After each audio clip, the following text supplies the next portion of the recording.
You wouldn't think it was a dangerous job, delivering the mail.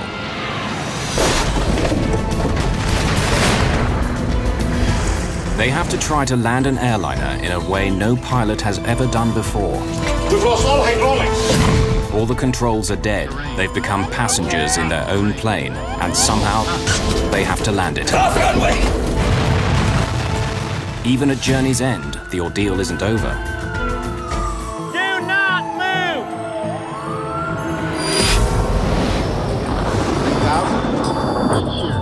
We're not getting any oxygen. We have the terrain alarm. Even our Aero Peru 603. We are in an emergency.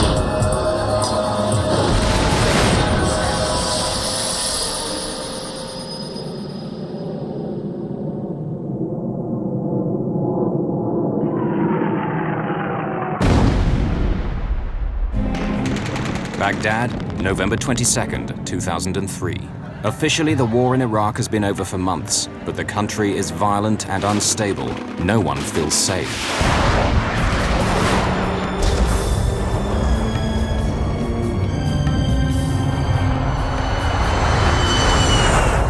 A civilian cargo plane has just taken off from the city's airport. What's that? Within seconds, the crew lose control, unable to figure out what has happened to their aircraft. We've lost all hydraulics. They struggle to master 100 tons of wide-bodied jet. Their plane is on fire. Unless they can land soon, the wing will burn up. They'll crash and die. Steady. They're carrying too much speed. They're going so fast, they may not make the runway. No one has ever successfully done this before.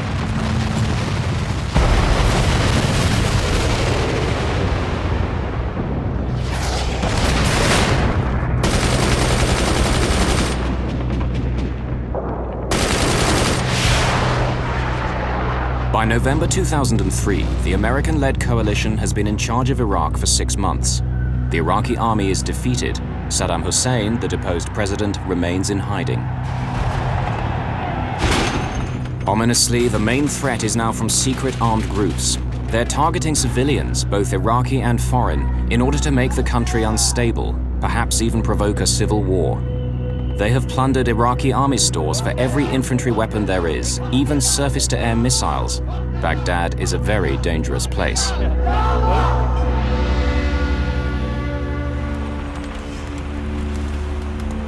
Dawn, on the outskirts of the city. Claudine Vernier-Pallier from the French weekly magazine Paris Match, with her photographer Jérôme, is going to a secret meeting with Iraqi terrorists. She's after the story that everyone wants. Who are they? What do they want? The previous day, she had met the leader in a hotel room. He called himself Abu Abdallah, but no one knew his real name. Evidently, this man was very, very determined to stop at nothing, to show the Americans that he wanted no more of them, at least not their military tactics.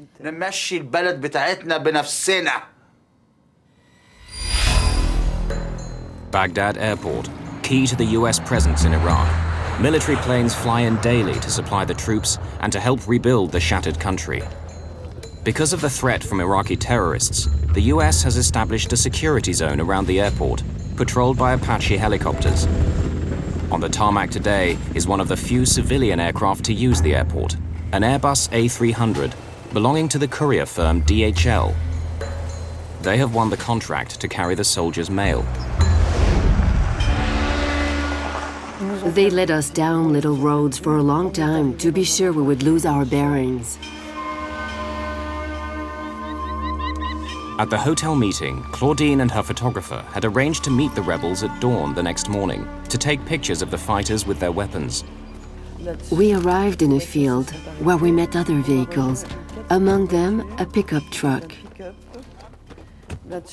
The men got out of the cars. And just off the road, hidden under some branches, the men recovered some weapons and some missiles. They loaded their weapons in their vehicles, and Jérôme took the pictures we wanted.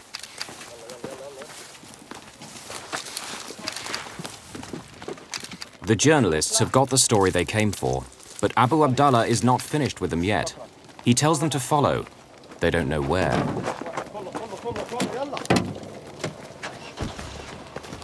Et puis il m'a dit que maintenant ils avaient l'intention de tirer. Ça allait être une. And he told me that a new phase in his resistance actions would be to shoot missiles at planes. A few kilometers away, the DHL plane is getting ready to depart. 2 flights a day shuttle post and packages in and out of the war zone. Baghdad Tower, Oscar Data Lima Lima, Airbus A300 cargo, apron and information Sierra, Costada. The Australian Air Force is providing the air traffic control in Baghdad. Oscar Delta Lima Lima, clear to start. Before start checklist. Start 2. Captain Eric Janot is Belgian, 38 years old and single. He realized his dearest ambition a year ago when he qualified to captain the Airbus A300. M245. Valve closed, EGT 610. Flight engineer Mario Rafael lives in Scotland with his wife and children. At 54, he's the oldest and most experienced member of the crew, a veteran of many danger zones. Start 1. Valve open. The 29-year-old co-pilot, Steve Michielsen, is also Belgian.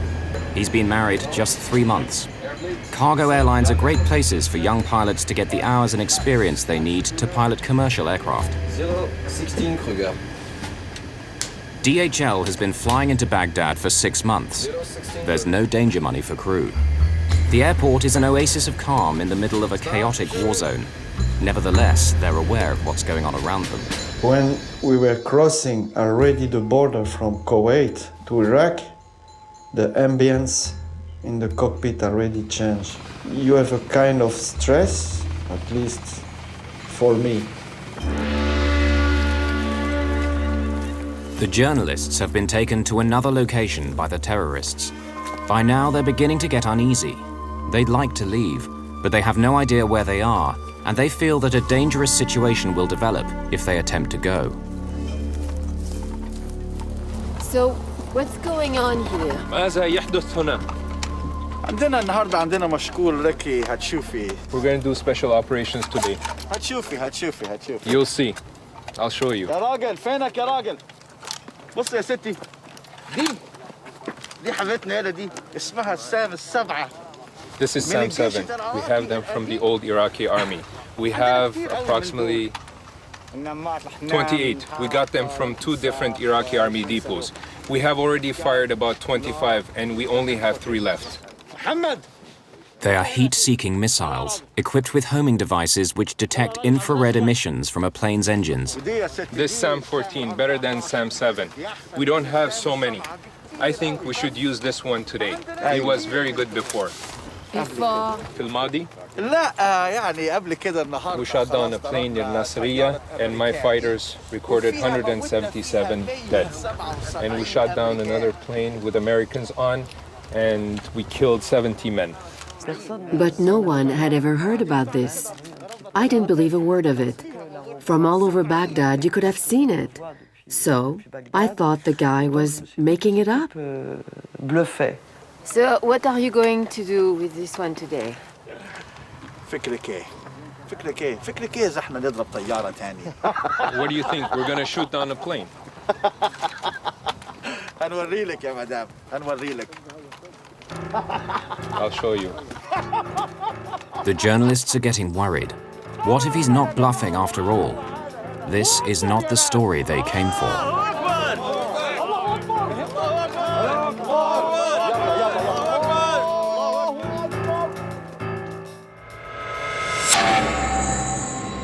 It's early in the day at Baghdad Airport. A DHL Airbus A300 carrying letters home from US soldiers is just departing. The crew is unaware that just a few kilometers away, a terrorist group has its own plans for the aircraft. Oscar Delta Lima Lima, cleared for takeoff. Take off. The plane is a 24-year-old airliner converted to carry cargo. Its first stop will be the Persian Gulf state of Bahrain. It's a journey they make twice a day. 100 knots. V1. Rotate. V2.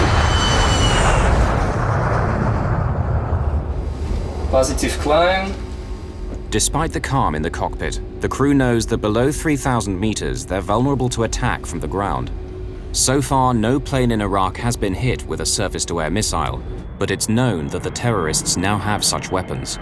It's a strange ambience, it's a strange feeling. Between the time you take off and you reach 10,000 feet, you know that you are in danger. Gear up. Gear up. No lights.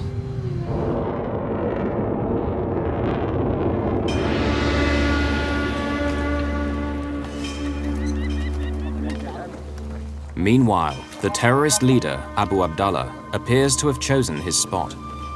He asked us to park our cars pointing outwards so that everybody could leave in a different direction. That's when I should have realized that the bluffing was over.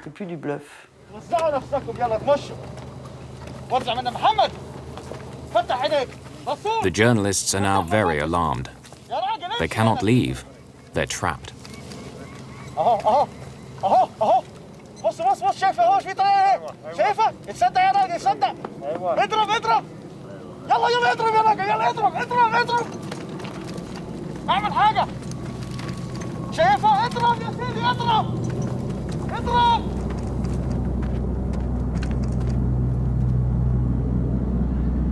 This is video shot by the terrorists themselves. They'll deliver it to the media in Baghdad the next day.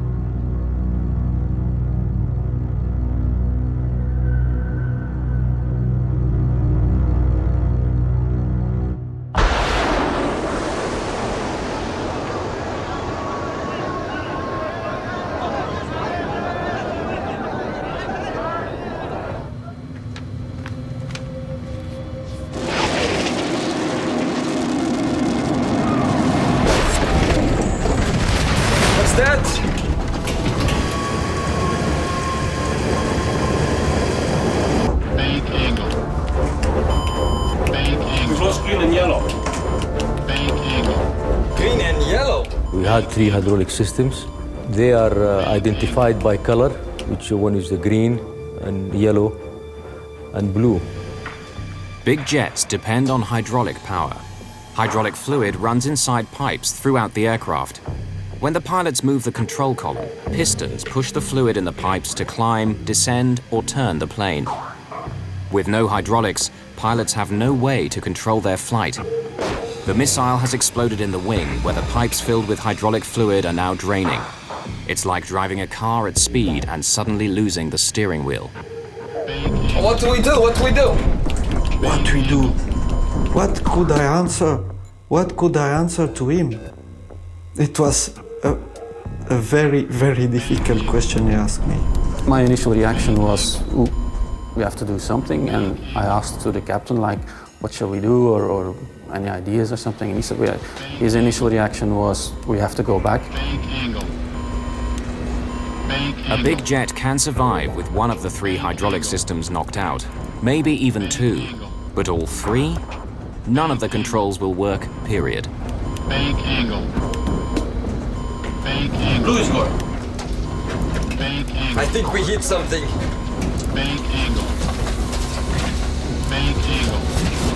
Blue is gone.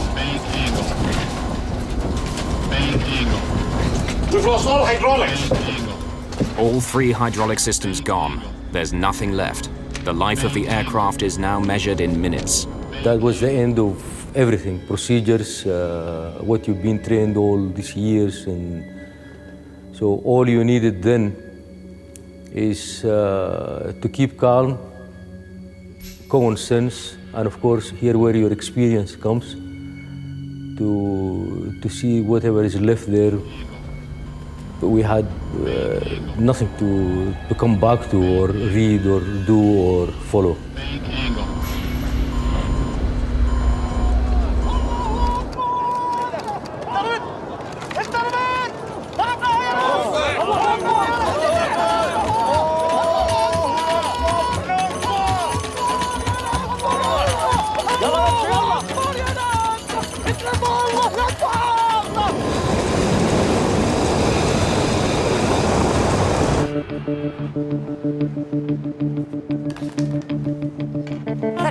fella's in trouble.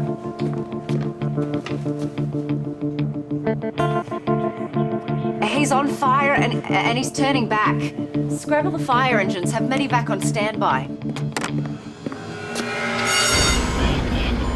The control columns have become useless. Without the crucial hydraulic system, there's no way of moving the controls.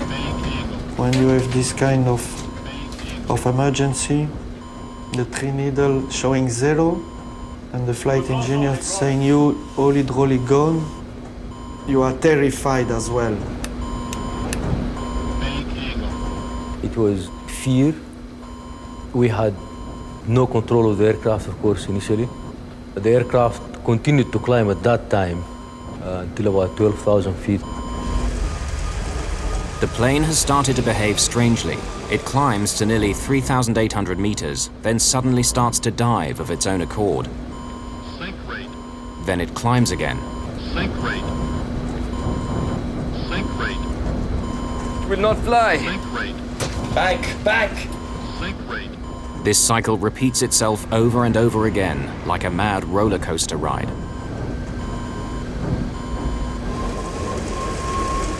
The crew can't stop the plane's wild gyrations. They're still airborne, but somehow they must regain control. And now, Eric, are you proud of yourself? You look in each mess you are. You know it was dangerous to come here. And what you will do now to get out of here. I play with controls. Reduce thrust. By moving the throttles to and fro, perhaps they can flatten out the huge dives and climbs. It's all they can think of. And then I decide to take the challenge. We have to come back. There is no training to fly a plane in this condition.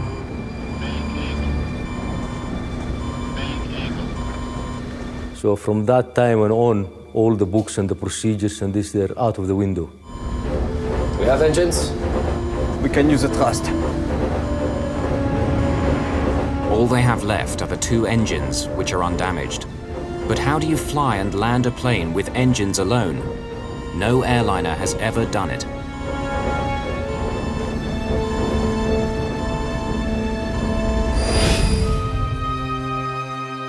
Certainly not this one.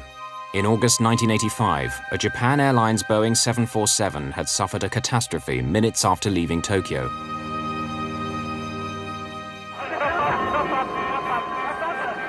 The bulkhead at the back of the cabin burst open. The force of the rushing air blew off most of the tail fin and cut all the hydraulic lines.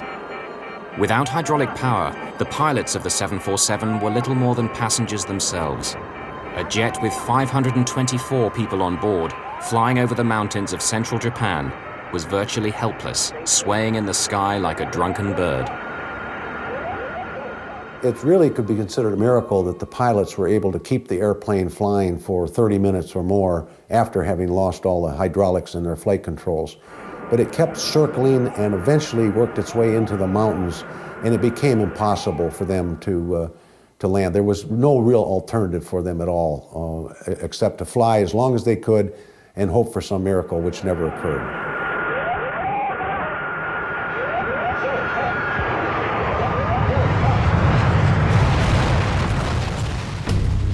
When the 747 hit a mountain, it was the worst single crash in aviation history. 520 people died. Can the DHL crew succeed where the Japanese pilots failed? The first task is to try to calm the wild plunging of the aircraft. The airplane will tend to go into what's called a phugoid in the vertical mode. It will descend, speed up, therefore pick up more lift, then it would climb, pitch up and climb. It would slow down, lose lift, and so it would go into this, and it was very difficult for the pilots to control that. They have to do it by using engine power alone, the only thing they have left. They find that if they reduce engine power, the plane's nose drops and they begin to gather speed. If they then push the throttles forward, the nose comes up and they start to climb. But they have to learn precisely when to increase and decrease power.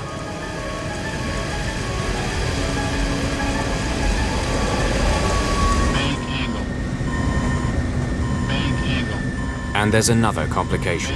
The damage to the left wing is creating drag on that side and pulling them round to the left in a wide circle. One of the most difficult things to master, to keep the pitch altitude in a normal way, was already difficult enough. And now on top of this, we had to use asymmetrical thrust because the airplane was banking to the left all the time. There was a part of the left wing which was gone. Bank! So they not only have to move the throttles back and forth to flatten out the plane's roller coaster motion, but also try to apply more power to the left engine to compensate for the damaged wing, which is causing it to lose lift. After several minutes of violent pitching up and down, the crew managed to flatten out the flight path. Even after we've learned how to fly it using the throttles, we still went through, I would say 3 to 4 times, we went through almost uncontrollable condition, couldn't control the aeroplane.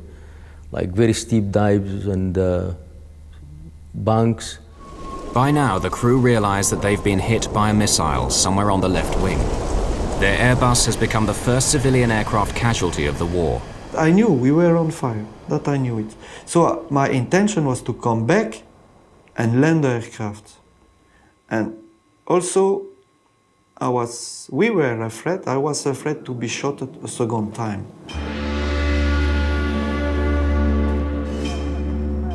Their fears are justified. The terrorist leader, Abu Abdallah, is waiting for a second chance to finish them off.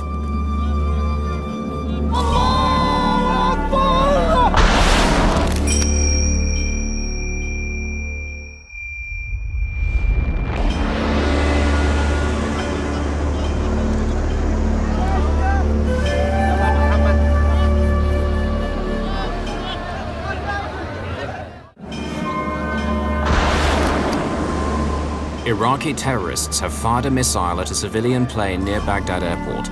The left wing is on fire and the crew is in desperate trouble. Now the terrorists aim to finish it off. They launched a second missile that missed a plane this time. And then he told everyone, "Let's go." And we all left quickly.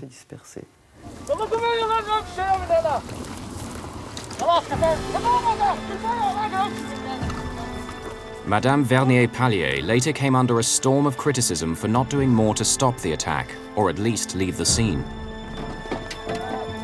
I think that any journalist in the situation we were in would have reacted exactly as we did. We have been criticized for not having said to the group leader when he told us he was going to fire on an aircraft, "No, sir, we're leaving now." On the one hand, if we had said that to him, it would have meant a bullet in the head, that's clear. And on the other hand, right up to the last minute, right up to the time when they fired the missile, I didn't think they were going to do it. I thought they were still bluffing.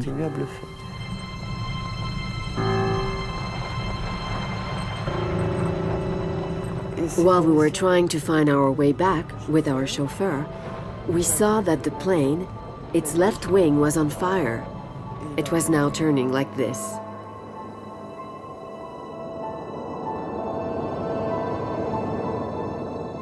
It was like in a film, it was unreal. And it was only when we could see the plane on fire that we thought of the people on board. And then we were scared. I realized the plane could crash, that it would crash. And then I started to realize, why had they done this?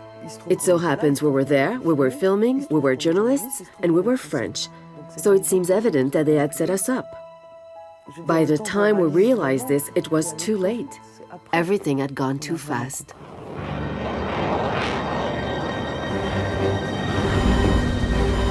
The crew knows nothing of the second missile. Charlie 2-1. Hey, Gramps, did you guys say there's an aircraft on fire? This remarkable video, seen here exclusively for the first time, was shot with the infrared heat-sensitive camera of a US Apache attack helicopter. Apaches routinely patrol the area around the airport, watching out for terrorists. Dragon Timer 5-4, tower. Roger, 5-4 is observing the aircraft inbound under our sighting system. He's got, appears to be a fire on his far left engine. The intense heat of the fire on the Airbus shows up as a blur on the helicopter's heat-sensitive camera. That's Lima Lima, tower. Because we have a bit of problems controlling the aircraft. There was a helicopter flying, and he could see that the fire was not from the engine, but it was from the left wing. So it gave Mario the opportunity to ask the tower again if they could still see some flames or smoke coming from the airplane. Could you confirm if there's smoke coming from the aircraft or fire or anything like that? Tower Dragon Timber 5-4. You can still see smoke and flame coming from the left tip of the left wing. Okay, left wing tip, fire and smoke, huh? That's affirmative. Thank you. We were on a heading towards the airport. We could see the airport. Lower the gear. Can I take control? No, I have control. I have control. Lower the gear. With no hydraulic power, Mario has to crank open the landing gear doors and let the wheels drop down by gravity alone. The captain said, in fact, we have to land, and he called for the gear down, which is quite normal thing to go and land.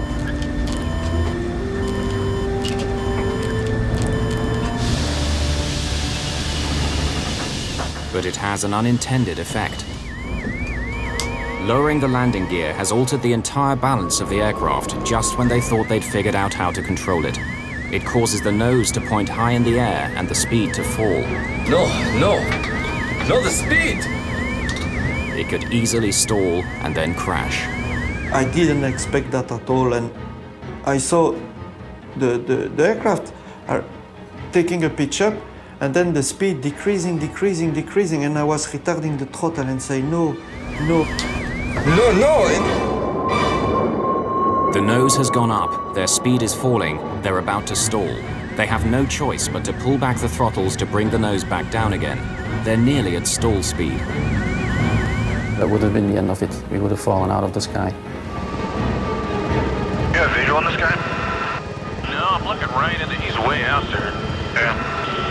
That's gut-wrenching, man. They're up there doing everything they can.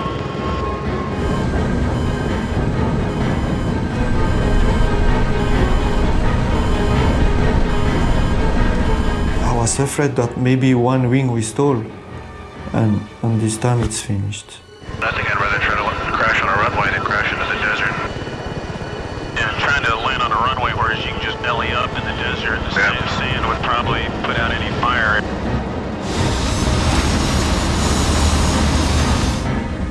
Cautiously, they managed to coax a bit more speed from the engines. Lowering the gear brought them to the brink of disaster, but now the plane is easier to control. The airplane miraculously became more stable afterwards. That's one of the first factors which proves how lucky we were that day.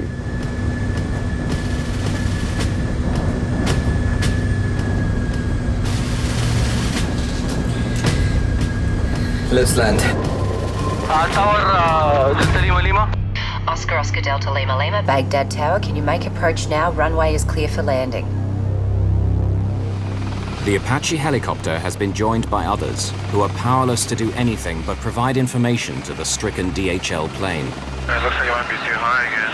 I'm still looking up at the flare. Come on, buddies. You could hear other aeroplanes talking at the same time. Oh, crap. And that on its own it was a bit difficult. Oscar Delta Lima Lima. Could you please clear 33 left for us as well, because I think we don't have flight controls as well. Oscar Delta Lima Lima, runway 33 left is available as well if you need to land there. Okay, keep both runways open for us. No more talking, bye.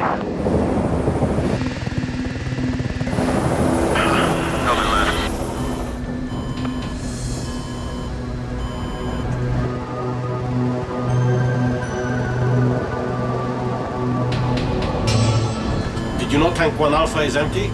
Fuel has been steadily streaming out of the tanks in the left wing. Now one of them is empty. Back. Bank angle. Yes, got it. Bank angle. Release down. Left wing coming up. Against all the odds, they've made it back to the airport. An incredible feat of flying. They begin making preparations to land. Which runway? We use 33 right, I think. Lima. Oscar Lima Lima, go ahead. Could you please declare full emergency? Yes, we need the fire brigade because our landing gears might collapse as well. Oscar Lima Lima, all available assistance is available on the field. Everyone is on full alert. Okay, thank you very much, and no more calls. That guy's got him. He's pretty stressed. Rightfully so. But on the brink of success, it begins to unravel. At that time, I realized that we were a little bit too high to come in and land in the situation we were. That's what I thought as well. We're too high and too near.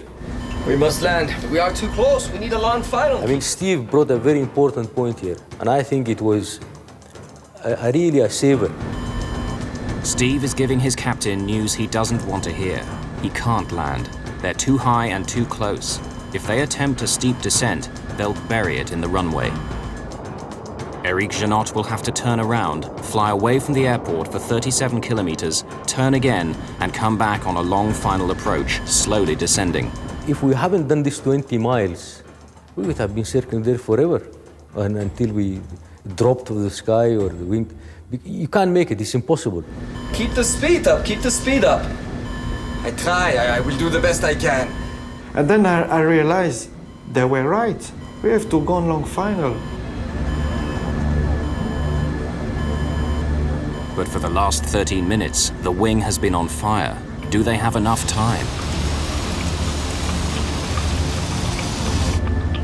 20 miles final. Okay. He looks like he's still pretty high. You got that sight now? He's still got a long way to go, though. Yeah. It looks like he's turning like an extremely extended final. Yeah. And I don't think I can make it in. Time is running out. The fire is eating up the left wing. They're still heading away from the airport. Then they have to turn and make a 37-kilometer approach. Can they land before the wing fails?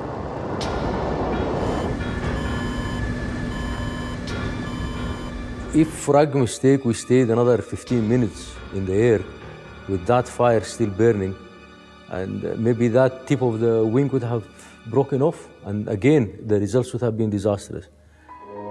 Two main structural spars give the wing its strength. The missile has made a 5-meter-long crack in the rear spar. Too much stress and it will snap like a twig. There's another danger. Fuel is streaming out of the punctured tanks in the left wing. If the tanks run dry, an engine will stop and they'll crash. We were controlling the bank and the pitch of the aeroplane using the two engines. So if we had lost one engine, then we couldn't do anything with the other engine. So the end result would have been disastrous. Despite the fire, the crew's confidence is growing. Now they have some control over the plane, but the prospects for a safe landing are not good. This is the closest any commercial jet has got to a safe landing with no hydraulics. In 1989 in the United States, the crew of this United DC-10 lost all their controls after an engine blew up, and turbine blades shredded the hydraulic pipes. The pilots managed to regain some control, moving the throttles backwards and forwards like the DHL crew. There were 296 people on board. But at the last minute, as they approached the small provincial airport of Sioux City in Iowa, disaster.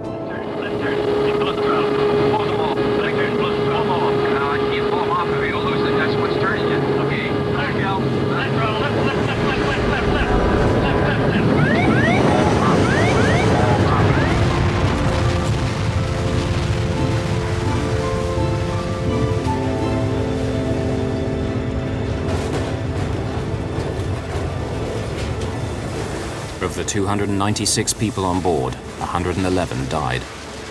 So within 4 years, 2 major airliners had crashed because a loss of hydraulics had crippled the planes, killing 631 people.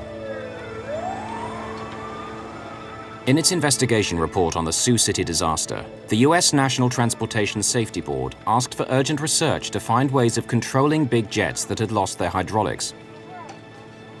But over Baghdad, 14 years later, the DHL crew only have their wits to help them as they try to land. I remember the story of the DC-10 of Sioux City, that it has been done before. The only control we still have on the aircraft in the cockpit was the engine. Nothing else.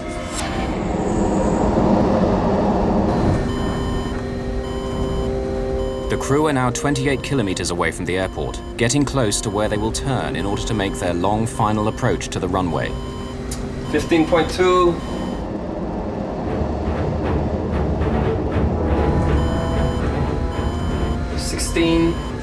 Now we turn right. Not yet. This is where experience counts now, and you have to rely on what you know. We were pretty sure that we were going to be able to make it to the airport, but we were absolutely not sure that we were going to be able to make it to the runway. 16.5. Now we turn. 17 miles. Now we turn. The only way they can turn is by applying more power to the left engine to make them go right and vice versa.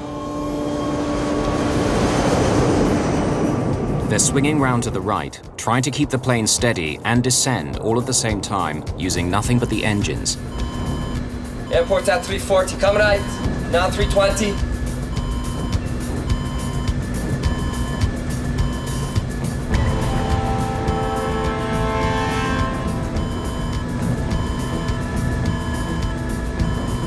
Speed? 10 knots and stable, keep speed up. Yes, yes. 4,000 feet. 2,500 feet. 3,200 feet. You 10 on the heading. Against all their instincts, they'll have to keep the speed up on landing or the nose will drop and they'll crash. They should be landing at around 300 kilometers per hour, but they're coming in 100 kilometers per hour faster. No one knows if the landing gear will take the strain.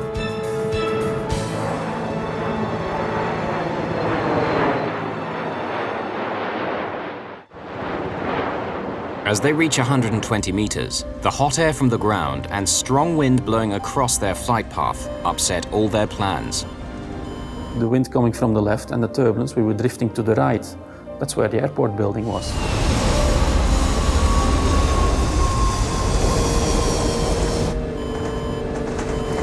It's bumpy.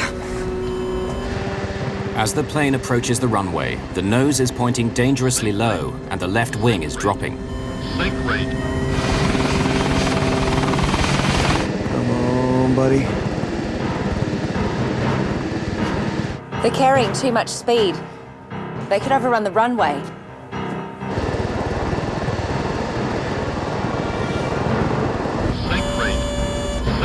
Keep the speed up. We are going left. Yes, I increase. If we go to Iceland landing, maybe off the runway. They are landing 3-3 left. Fire trucks on standby, medivac on standby.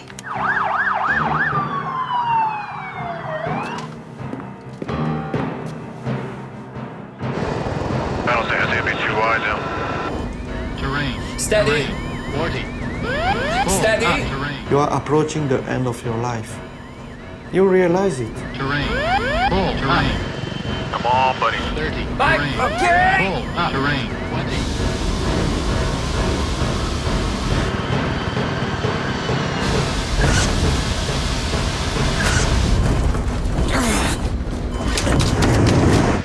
Oh.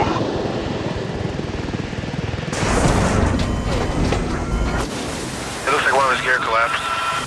Yeah, it did. Off runway.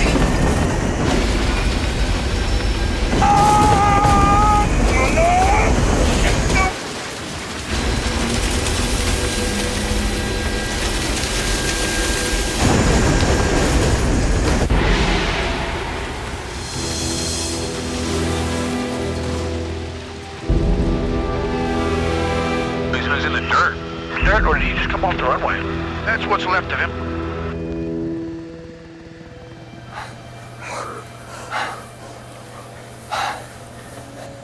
The DHL Airbus has managed to land through an incredible feat of flying. But their troubles are not over. Nice landing, wow. Confirm, evacuate. Evacuate. Evacuation. Both. I handle.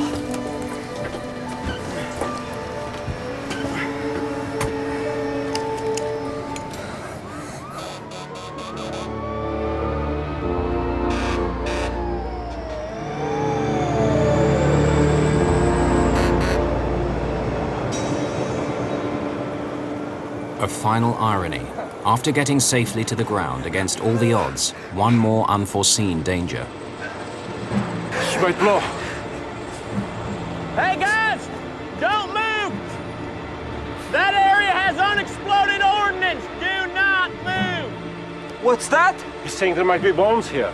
I don't believe this. We're coming to get you!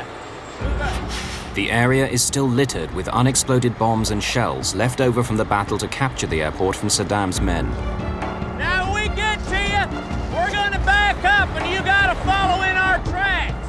Now we're gonna get you out of here, but you gotta walk right in my wheel tracks, okay?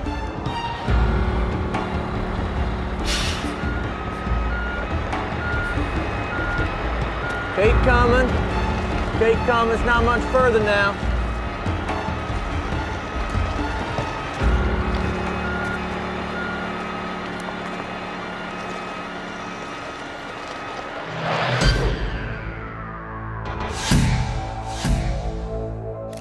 Now, for the first time, the crew can see the damage for themselves. They've survived the unsurvivable. No crew has ever successfully landed such a badly damaged airliner. They had to learn and practice a whole new flying technique. But the remarkable thing is, had they known it, the technology had already been invented to save any pilot in this desperate situation.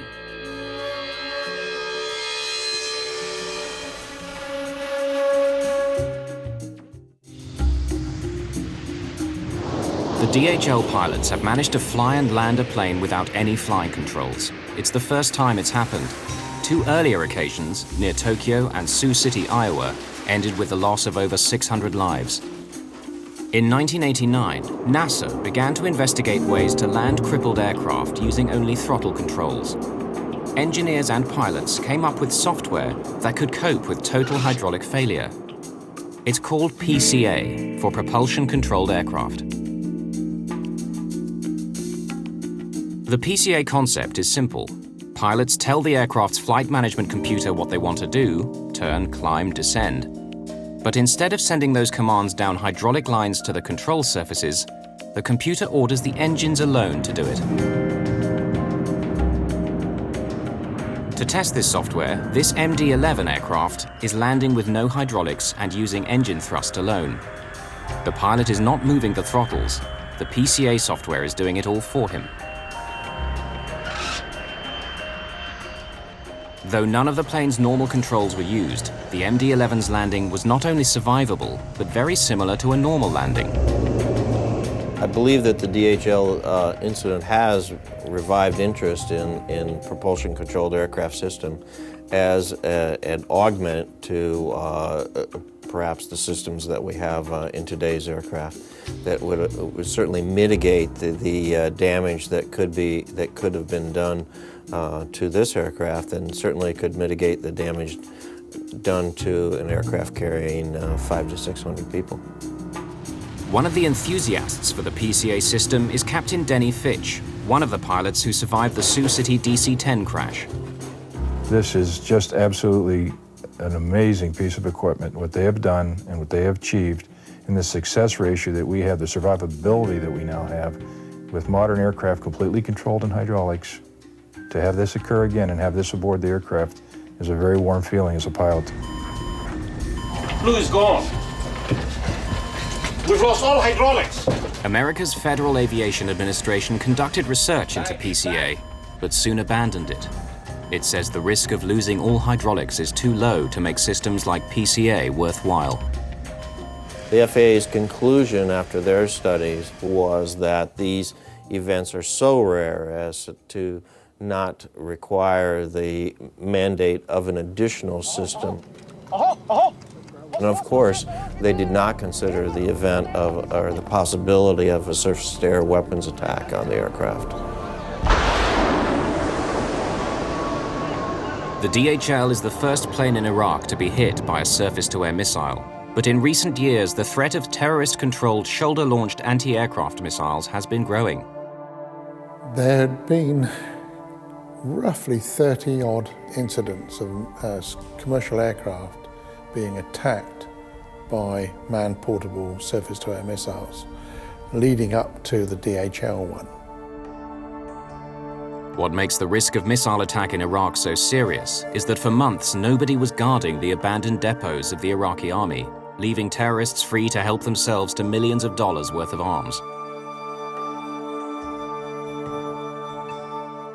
I believe there are weapon caches everywhere in Iraq. In my opinion, they also have many missiles. There's widespread fear these terror weapons could soon be targeting passenger airliners all over the world. The US government's Department of Homeland Security is spending over $100 million on research to adapt military counter-missile technology for civilian airliners. It is inevitable today that commercial aircraft will have to be fitted at some time with laser and infrared jamming systems. The infrared jammer will confuse the seeker for the missile, whereas the laser jammer will direct a pulse into the seeker and burn out the seeker of the missile. Singapore Airlines, Qantas Airlines, they're all looking to install something into their aircraft. If you look at things like the Queen's flight in the UK, the President's aircraft in the USA, and the King of Jordan's fleet, they're all fitted. Terrorism is with us today and will always be with us for the rest of our lives. It's impossible to defeat terrorism, but what is possible is to control terrorism at a commercially acceptable level. If we don't do that, then there's no future for us.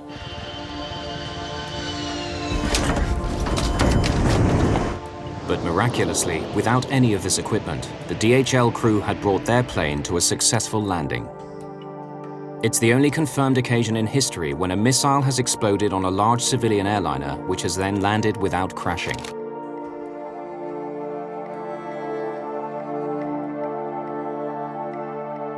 For Mario Rafael, it was a good note on which to retire. It was a good timing actually to say goodbye to aviation. As I said, I've been flying for 30 years. And clean record, even to the last minute. We were lucky, but also we worked. We fight to survive. I learned some things about life, maybe, but I don't think it makes me a better pilot. The 3 DHL crew have received some of the highest awards that the civilian aviation community has to offer in recognition of an unprecedented achievement. Teamwork was absolutely the key factor of bringing the airplane back to the ground with all 3 people alive. On December the 30th, 2003, 5 weeks after the missile struck the DHL airliner, US General Mark Kimmett gives his daily press briefing in Baghdad. Of note, on Saturday, Sarhid Sarhid, a former Directorate of Military Intelligence officer suspected of leading a large anti-coalition group in the region and suspected of the downing of the DHL jetliner, died at a coalition medical facility from wounds received in a targeted raid on his complex. The Americans believed they had killed the leader of the group that fired the missiles at the DHL. Claudine Vernier-Pallier is not so sure. So I thought he was dead. I tried to verify this later. He wasn't dead, and it wasn't him they got. And my photographer returned to Iraq and saw this person again. He was still alive. Et qui était donc toujours vivant.